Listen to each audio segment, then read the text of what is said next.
Bonsoir à toutes et à tous, bienvenue dans cette édition d'information sur la télévision Labari en ce jeudi 19 juillet 2018 qui coïncide au 116e jour de détention d'une vingtaine de personnes arrêtées dans le cadre de la mobilisation de protestation contre les mesures fiscales antisociales contenues dans la loi des finances 2018.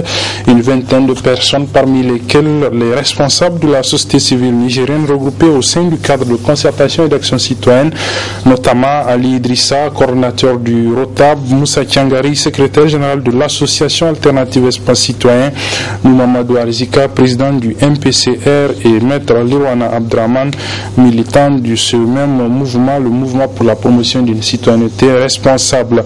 Ils passent donc leur 116e journée de détention, mais déjà l'instruction de leur dossier est finie. Ils sont même passés devant le juge. La décision de ce juge est attendue pour le 24 juillet prochain, c'est-à-dire mardi prochain. Il faut peut-être rappeler qu'à l'issue de l'audience, le parquet a requis pour les trois premiers responsables, à savoir Ali Idrissa, Moussa Tiangari et Nou Arzika, une peine de 3 ans d'emprisonnement ferme et 100 000 francs d'amende. Un deuxième groupe de personnes est arrêté toujours dans le cadre de ce mouvement de protestation contre les mesures fiscales antisociales contenues dans la loi des finances. Ce deuxième groupe composé essentiellement de 2 personnes, 2 acteurs de la société civile, et sont à leur 95e jour de détention. Il s'agit de Michael Zodi du mouvement Tournant la page Niger et de M. Ibrahim Diori, membres de l'association alternative Espace Citoyen. Ils sont eux détenus respectivement à Sey pour le premier et à Kolo pour le deuxième. Il y a toujours dans le cadre de ce deuxième groupe de personnes arrêtées dans le cadre de la protestation contre les mesures fiscales antisociales contenues dans la loi des finances un autre, M. Karim Tanko, qui a été récemment lui arrêté puisqu'il fait partie du même groupe que les Michael Zodi. Il est passé devant le juge d'instruction dans le cadre de leur dossier. Il y a aussi à Zender toujours des acteurs de la société civile qui sont arrêtés dans le cadre de ces protestations contre les mesures fiscales antisociales contenues dans la loi des finances. Il s'agit de M. Yahya Badamassi de l'association alternative Espace Citoyen et de Sadat Iliad Damalam du mouvement pour la promotion de la citoyenneté responsable. Ils sont eux détenus dans des prisons de la région de Zender. À toutes ces personnes, nous avons une pensée particulière. Et puis je vous donne lecture de ce communiqué de presse du bureau du conseil d'administration de la maison de la presse du Niger. Le communiqué est ainsi libellé. Depuis quelque temps, nous assistons à une série de fermetures des organes de presse privés, des organes de médias privés. Donc cette opération inquiétante, selon le communiqué, met mal la liberté de la presse dans notre pays. Le communiqué poursuit en rappelant qu'au début de l'année 2018, la Direction générale des impôts a adressé des correspondances aux responsables des organes des médias pour une opération de contrôle fiscal. De cette opération, plusieurs médias ont été imposés à des dizaines de millions de francs CFA. Le lundi 12 février 2018, une délégation du conseil d'administration de la maison de la presse a été reçue par le directeur général des impôts. Au cours de cette rencontre, la maison de la presse a demandé à ce dernier, au directeur général des impôts, donc de tenir compte de la fragilité économique des organes de presse. Promesse leur a été faite, c'est ce qu'indique le communiqué par le directeur général des impôts en personne, qu'aucun média ne sera imposé au-delà de ses capacités. Aujourd'hui, dans leur grande majorité, ces organes de presse arrivent à peine à payer les salaires de leurs employés, poursuit le communiqué, et d'ajouter que les conditions de vie et de travail des journalistes restent très difficiles. Les organes des médias comptent 3 années d'arriérés du fonds d'aide à la presse. Les années sont 2015, 2016 et 2017. C'est aussi pour cela que le bureau du conseil d'administration de la maison de la presse demande l'arrêt de toute pression fiscale sur les organes des médias privés, demande à la direction générale des impôts de prendre en compte la particularité des entreprises de presse qui font du service public, demande le règlement des 3 années d'arriérés du fonds d'aide à la presse, l'augmentation de l'enveloppe du fonds d'aide à la presse, la mise en application du décret sur la publication et enfin la création d'un fonds d'investissement pour les médias fait à Niamey ce jour 19 juillet, signé le président du bureau du conseil d'administration de la maison de la presse du Niger. En bref, toujours, retenez que le service des programmes de la radio et télévision Lavari vous propose que vous pourrez suivre à la fin de cette édition, notamment aux environs de 22h sur ses antennes, Une activité organisée par l'amicale des étudiants nigériens à l'IFTIC, c'était la semaine de l'étudiant tchadien à l'IFTIC, placée sous le patronage de la directrice générale de cet institut. Vous suivrez donc le film complet de cette semaine de l'étudiant tchadien au Niger à l'IFTIC. Donc c'était du 28 au 30 juin dernier. Rendez-vous donc à partir de 22h exactement sur les antennes de la télévision Labari. Dans l'actualité de ce jour, il y a la visite de la ministre française de la Défense dans notre pays. Ce jeudi, elle est allée au camp militaire de Walam où les militaires nigériens travaillent en parfaite collaboration avec des soldats nigériens, des militaires français. Donc j'imagine travaillent en parfaite collaboration avec les soldats nigériens dans le cadre de la lutte contre les différents groupes terroristes qui écument les différentes zones de notre pays, notamment la zone nord Tilaberi. Florence Parly était accompagnée dans ce déplacement du ministre nigérien de la Défense, M. Kalla Moutari. C'était en présence à cette visite également de nos reporters Sadou Doumi et Hassan Saleh Mustafa. Ce déplacement de la ministre française de la Défense nationale accompagnée de son homologue du Niger vise à s'imprégner de ce que font concrètement les militaires français sur le terrain nigérien en collaboration avec les forces armées nigériennes. Cet officier de l'armée française explique. Les forces armées nigériennes réalisent ici leur génération de force. Ils récupèrent au sein de l'ensemble des bataillons des éléments pour construire les unités qui vont relever les unités de la force conjointe du G5 Sahel.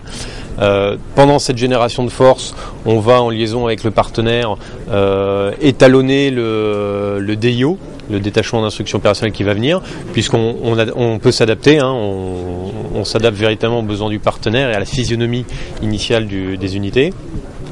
Et puis une fois que la génération de force est terminée, on déploie ici les éléments français du Sénégal pendant environ 3 semaines et qui vont conduire justement cette instruction. On adapte par rapport aux besoins. Si demain les Nigériens arrivent lors de leur génération de force à faire un PC de bataillon plus 2 compagnies d'infanterie, on mettra en place le volume suffisant pour pouvoir former ces éléments-là. Et puis en fonction des spécialités aussi, si vous avez des médecins nigériens, si vous avez des infirmiers, on déploie également des spécialistes français dans ce domaine-là pour pouvoir développer aussi ça. Donc c'est vraiment quelque chose de très sur mesure. Sur place, la délégation a eu droit à un exercice. Une simulation, c'est un véhicule de forces armées nigériennes qui a sauté sur une mine faisant plusieurs blessés.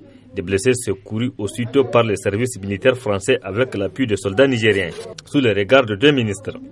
C'est extrêmement important d'entendre de la bouche de nos cadres le point de satisfaction, le niveau de satisfaction dans la collaboration qu'ils ont avec les forces amies présentes au Niger et au Mali.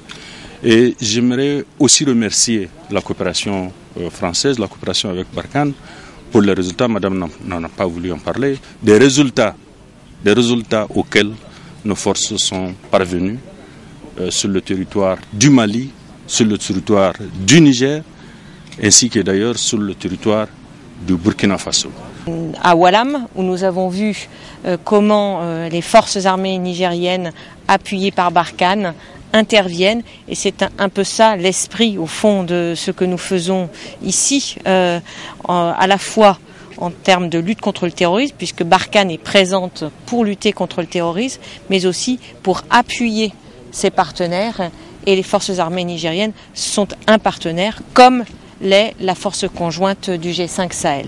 Donc je suis très heureuse de pouvoir constater moi-même les progrès réalisés, et c'est vrai que construire de toutes pièces une force commune à 5 pays, c'est un très grand travail, et je dois vous dire que peu de pays ont réussi à faire autant que ce que les 5 pays du G5 Sahel ont réussi en l'espace de quelques mois. Après le camp militaire de Walam, la délégation s'est transportée au siège du G5 Sahel Fiso-Centre au camp Bagaji de Niamey. Aussi, il s'agissait pour la délégation de constater ce qui a été fait dans le cadre de la lutte contre le terrorisme. Les enseignants correcteurs du baccalauréat session 2018 menacent de ne pas continuer le travail pour le second groupe qui démarre en principe samedi prochain.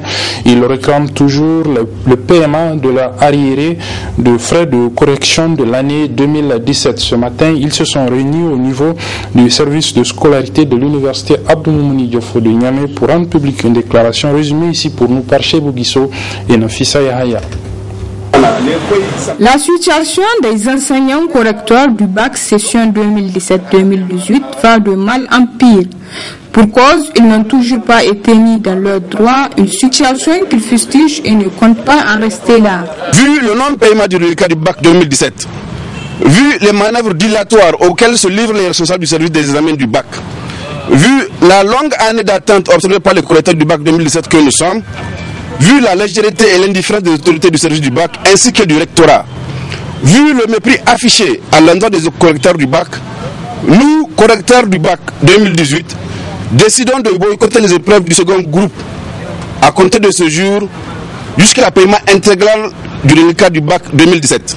Alors, il urge que les autorités compétentes trouvent une bonne fois pour toutes une solution à cette situation qui n'a que trop duré selon ces enseignants. Fin aujourd'hui à l'Institut de formation aux techniques de l'information et de la communication IFTIC des séances de soutenance de fin de cycle des étudiants des niveaux moyens et supérieurs. Ces soutenances se sont bien déroulées à la grande satisfaction aussi bien des étudiants qui sont sortis donc pour la plupart avec leur diplôme mais aussi pour l'administration de l'Institut. Le résumé avec nos reporters Ibrahim Abdou et Nafissa Hassan. Débuté le 16 juillet dernier, les soutenances des élèves et étudiants de l'Institut de formation aux techniques de l'information et de la communication IFTIC ont pris fin ce jeudi 19 juillet 2018. Moment de joie pour ces étudiants qui ont effectué leur stage au groupe de presse Labari car ils ont passé cette épreuve avec brio. C'est un sentiment de joie parce qu'après 3 ans d'études, de souffrance et tout, nous voilà aujourd'hui, on a fourni le rendement. Donc on est très contente parce que on a fourni le rendement et on a eu la note qu'on a méritée. Donc on est simplement joyeuse. C'est tout. Je dis un grand merci à ma famille de la Bari qui m'ont soutenu durant tout ce parcours. Que le Seigneur leur bénisse également. Mes sentiments, vraiment, elles sont positives. Vraiment, je suis très contente. Ma note, je l'ai méritée.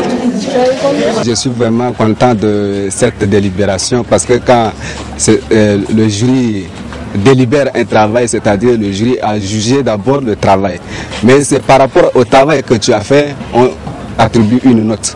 Donc si on te dit tu as 10, tu as 14, il faut accepter, c'est ton travail. Donc je suis vraiment content de ce travail et de ce jury. L'administration tire un bilan positif des soutenances compte tenu de la qualité des œuvres réalisées par les étudiants. Nous avons commencé depuis le lundi 17 et aujourd'hui c'est le dernier jour. Nous pouvons vous confirmer que tout se passe très bien. Les 3 premiers jours étaient destinés au cycle de licence, aux étudiants du niveau supérieur. Ils étaient 94 programmés, 93 ont soutenu. Il y a une seule étudiante qui va soutenir tout à l'heure vers midi et demi. Et les niveaux moyens, au nombre de 44, sont constitués en 8 groupes. Et ces groupes-là ont commencé simultanément à soutenir dans 2 jurys différents. Et dans l'ensemble, depuis ce matin, en tout cas, eux aussi, les échos qui nous sont parvenus sont positifs. Ça se passe très bien aussi à leur niveau. Le résultat à mi-parcours, je peux vous confirmer, il est de 100%. Pourquoi je dis il est de 100% parce que tout le monde a eu une note supérieure ou égale à 10. Notant que tous les candidats ont passé avec brio ces soutenances qui se sont déroulées dans de bonnes conditions. La suite de ce journal avec la clôture hier après-midi au Palais des Congrès de Niamey du séminaire de vulgarisation du programme d'action de Vienne en faveur des pays en développement sans littoral pour la décennie 2014-2024. C'est un séminaire organisé par le Conseil nigérien des utilisateurs des transports, le CNUT. La cérémonie de clôture de ce séminaire a été justement présidée par la directrice générale du Conseil. Je vous propose de suivre le résumé de cette cérémonie avec nos reporters Ibrahim Abdou et Ismaël Momouni. Venus divers horizons, ces participants rompus à la tâche ont discuté durant 2 jours qui a abouti à l'élaboration des mécanismes qui a permis de vulgariser le programme d'action de Vienne en faveur des pays en développement sans littoral pour la décennie 2014-2018. Le résultat de ces travaux d'échange et de partage est apprécié non seulement par la Commission économique des Nations Unies pour l'Afrique, mais également par l'Union des conseils des chercheurs africains qui... Je tiens à vous rassurer que le comité directeur de l'UCCA continuera de prendre toutes les mesures nécessaires pour renforcer la coopération entre les conseils des chercheurs membres et les organisations internationales d'encadrement et de facilitation des échanges au bénéfice des chargeurs et des économies de nos États. En procédant au discours de clôture, la directrice générale du Conseil nigérien des utilisateurs des transports publics a remercié les participants pour la qualité du travail abattu. Votre présence assidue aux travaux et votre participation active au débat sont des raisons évidentes de croire que vous portez un grand intérêt sur les thématiques qui ont été développées. Je tiens à vous rassurer que les conclusions et les recommandations issues de vos travaux seront transmises à qui de droit aux fins de leur prise en compte.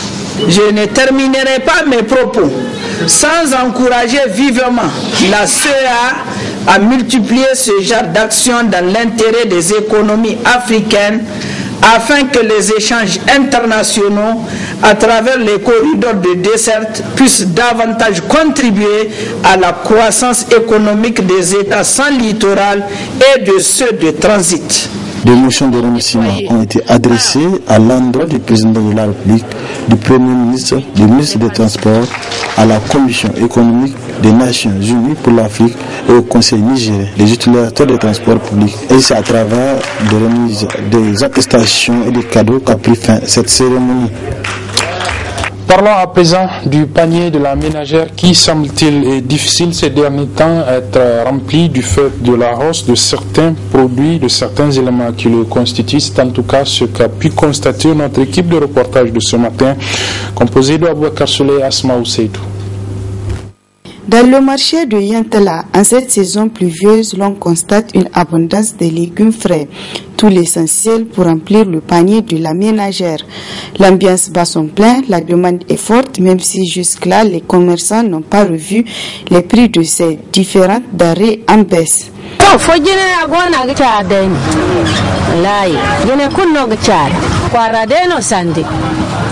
Batama kogu hali siga kang de hali go kanno garçon le gime gon halo siga kang. Les légumes sont disponibles mais chers. Jusque-là, on n'a pas enregistré assez de pluie. Auparavant, c'était pas comme ça. Tout tourne au ralenti. Hankam hinwa son kinirim de waran kadin ba son wai ta kiden. Hankan hinim de dalwe son waran kadin ne gande son kina. Da wala go sande. Zam hankan ne gaba nim te ne sidu gante gine sino den gine kayna mo kan de ner mo sino. Pour certains clients, les prix sont abordables et pour d'autres, au regard de la disponibilité des légumes, ils trouvent les prix trop chers. Maintenant ça va, tous les légumes sont disponibles, ça va, Dieu merci.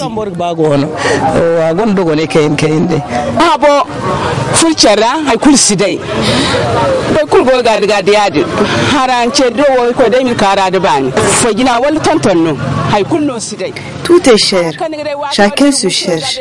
Cette année, que Dieu nous vienne en aide. Les prix ont grimpé, aucun changement.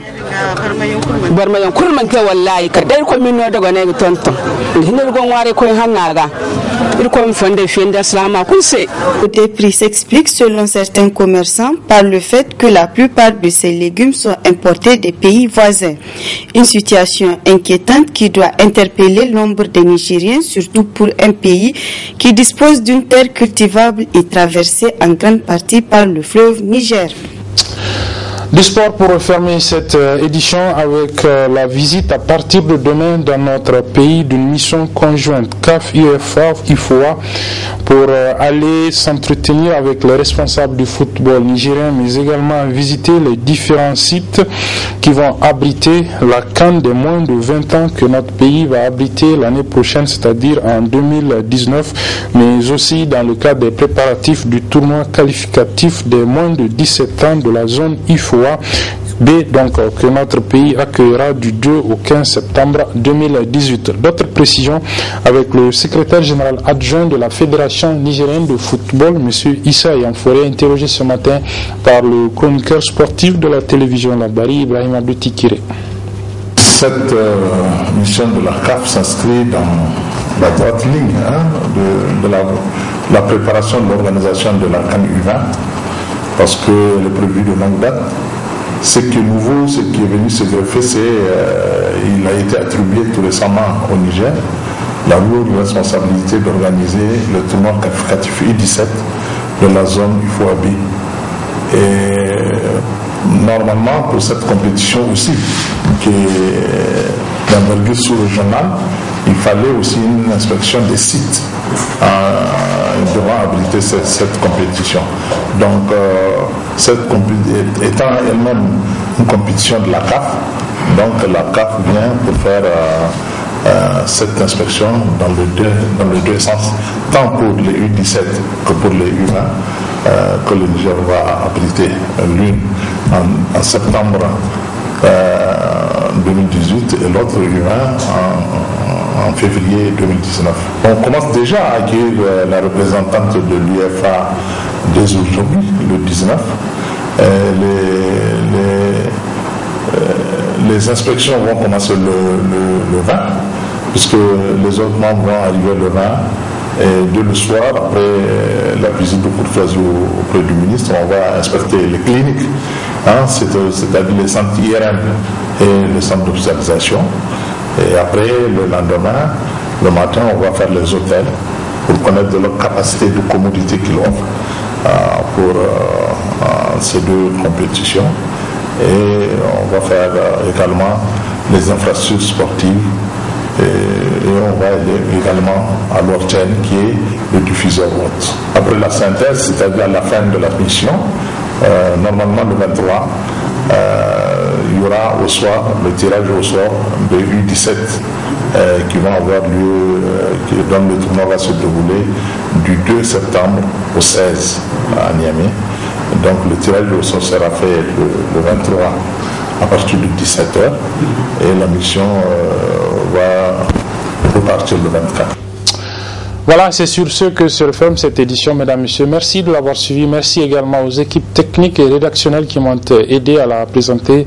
Les programmes se poursuivent sur la télévision Labari. Au revoir.